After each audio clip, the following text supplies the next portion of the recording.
was chatting to the son of one of my wealthiest clients, and he kept repeating one phrase like a mantra: I have to stick to the 100K rule. It's non-negotiable. What the hell is the 100K rule? It turns out, it's the secret tipping point wealthy families pass down. Once you understand the math, you'll see why. The rule is simple.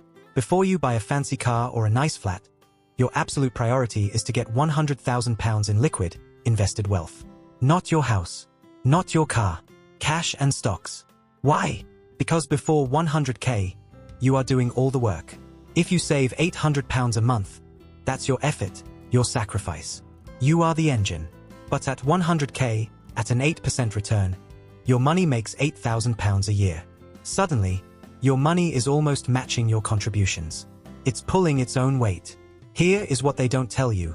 The first 100K plays tricks on your brain. It takes about 8 years of grinding to hit that first 100, and it feels like forever. But look at the math after that. 100K to 200K? Only 4.5 years. 200 to 300?